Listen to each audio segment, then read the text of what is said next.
Adolf Hitler. The name is synonymous with tyranny, war, and genocide. How did a failed Austrian artist rise to become the absolute dictator of Germany and plunge the world into the deadliest conflict in human history? This is not a story of glorification, but of warning. In 5 chapters, we will trace his journey from obscurity to power, from conquest to total collapse. This is the life of Adolf Hitler. Chapter 1.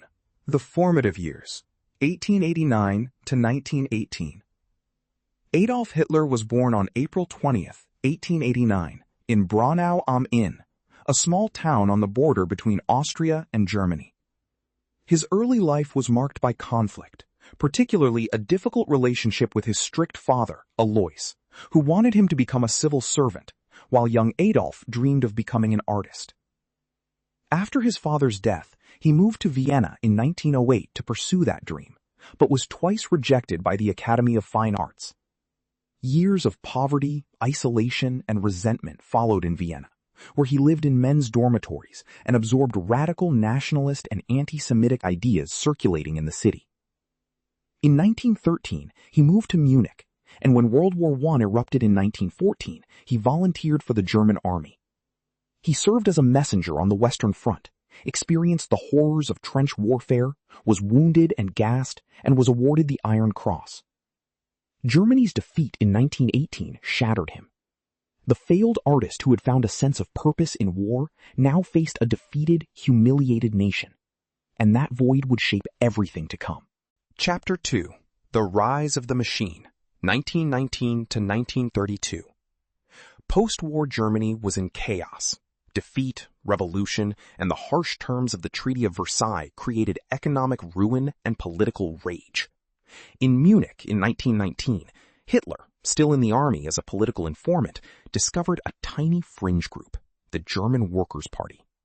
His talent as a fiery orator was immediately obvious.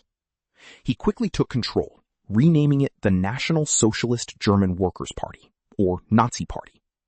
His early attempt to seize power failed dramatically, the Beer Hall Putsch of November 1923. Arrested for treason, he used his trial for publicity, and in Landsberg prison, he dictated his political manifesto, Mein Kampf. Upon release, he changed tactics. He would take power legally. Through the late 1920s, his party remained marginal, but the Great Depression of 1929 changed everything. Mass unemployment, bank failures, and fear made his message of national revival, rejection of the Versailles Treaty, and scapegoating of minorities dangerously appealing. By exploiting democratic freedoms and economic despair, he built a mass movement that would soon threaten the Republic itself. Chapter 3. The Totalitarian Shift, 1933 to 1938. On January 30th, 1933, President Hindenburg appointed Hitler as chancellor, believing conservatives could control him. They were catastrophically wrong. Within weeks, the Reichstag fire gave Hitler the pretext he needed. He pushed through the Reichstag fire decree, suspending civil liberties, and then the Enabling Act, which gave him power to make laws without parliament. Democracy was dismantled in months. Political opponents were arrested, trade unions banned, and the first concentration camps established.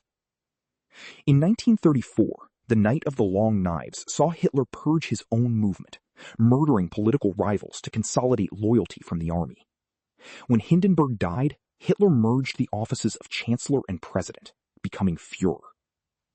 Through relentless propaganda under Joseph Goebbels, mass rallies, censorship, forced conformity, and a secret police state, he forged a totalitarian dictatorship.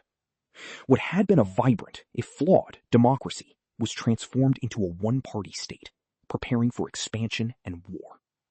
This is how it happened. Not overnight, but step by step. Chapter 4. The Path to Catastrophe, 1939 to 1943.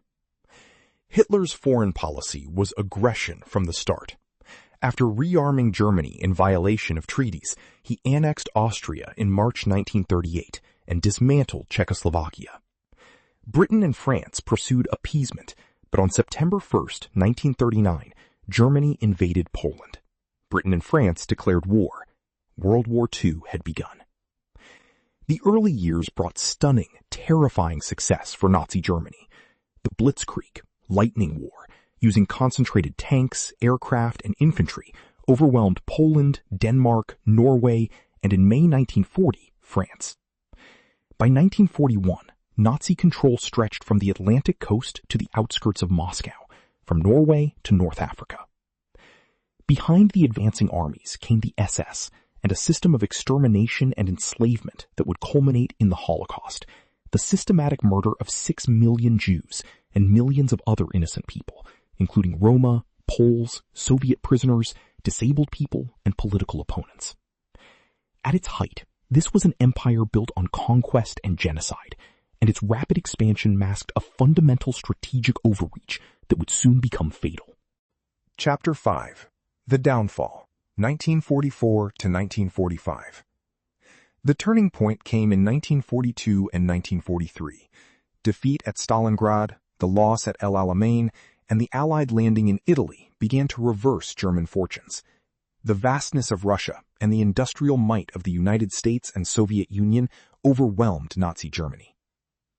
By 1944, with D-Day on June 6th, Germany faced a two-front war it could not win.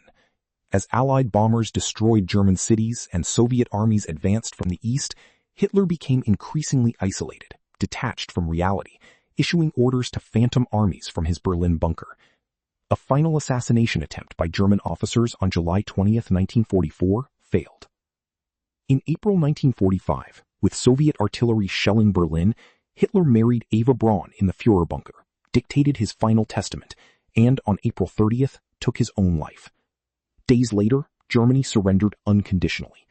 The regime that promised a 1,000-year empire lasted 12 years and left over 60 million dead, and a moral wound in human history that can never be forgotten. This story is not just about one man.